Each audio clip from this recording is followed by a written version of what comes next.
যে তোমাকে এইবার ইলেকশন খেলতে হবে, খেলা প্রেসিডেন্ট হতে লাগবে, মেম্বার জিতা। প্রেসিডেন্ট হইয়া এই রাস্তার কাজ, ওই ব্রিজটার কাজ এগুলা করতে হবে। নদী ভাঙ্গা সমস্যা, বিপিএল ঘরের কাজ, ল্যাট্রিন বাথরুমের কাজ এগুলা করার জন্যে আমাকে উৎসাহিত করছে। তো আমিও আশা করছি যে ঠিক আছে, আমি জিতা, মেম্বারটা জিতা, প্রেসিডেন্ট হয়ে আমি এই কাজগুলা দেখব। তো আমার এখন দেখেন, মেম্বার হইতে গেলে মেম্বার থেকে প্রেসিডেন্ট হতে লাগবো। ওই ক্ষমতাটা যেহেতু আপনারা যদি আমাকে জিতান, আমাকে যদি মেম্বার বানাতে পারেন, আমি প্রেসিডেন্ট কিভাবে হতে লাগে আমার ওইটা দক্ষতা। আমি কিভাবে প্রেসিডেন্ট হওয়া লাগে, হয়া আমি কিভাবে সমস্যা সমাধান করতে পারি, এটা আমি করার জন্য আশা আছে।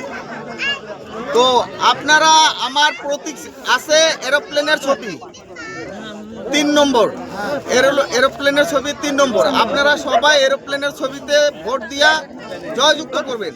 দেখেন এখন নানা ধরনের ক্যান্ডিডেট আছে, এখন এত উড়াবাতরি হয়েছে, সবে শুনি যে বিক্রি হয়ে গেতেছে প্রেসিডেন্টের কাছে, বা কোন যে প্রেসিডেন্ট হবে তার কাছে বিক্রি হয়ে গেতেছে।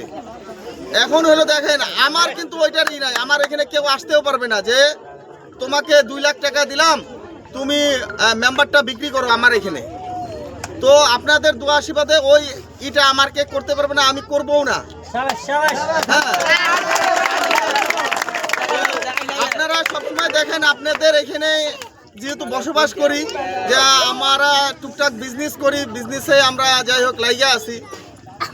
এখন যেভাবে হোক আপনারা যেটাই আমাকে মেম্বার বানান, আমি প্রেসিডেন্ট হওয়ার জন্য করছি। কিন্তু প্রেসিডেন্ট হতে লাগে আমাকে, মেম্বার না, খালি মেম্বার থেকে প্রেসিডেন্ট হয়া। আরো ধরে নেন 2-4 জন যে দাঁড়াইছে, ওরা কিন্তু মেম্বারের খালি মেম্বারের জন্য দাঁড়াইছে, এখন ওরা কিন্তু প্রেসিডেন্টের জন্য না।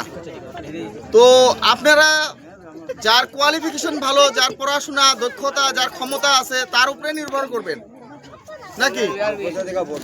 তো এখন আপনাদের দোয়া আশীর্বাদে এই ক্যান্ডিডেট যাই হোক ডিগ্রি ক্লিয়ার আছে, বিএ পাস আছে। তো আর যেগুলো আছে ওরকম না, বোধ হয় আমার মনে হয় ওরকম যোগ্য ব্যক্তি না। তো আপনারা কিভাবে আমাকে জেতাবেন ওইটা হলো আপনাদের কাছে। আপনারা জেতাবেন তো? তো জেতাবেন। আমি কি সমস্যা আছে আমি সমাধান করার জন্য আগ্রহী। আর আমি আশা করি আপনারা আমার এরোপ্লেনের ছবিতে ভোট দিয়ে আমাকে জয়যুক্ত করবেন। এইটুক কয়ে আমি সমাপ্ত করলাম।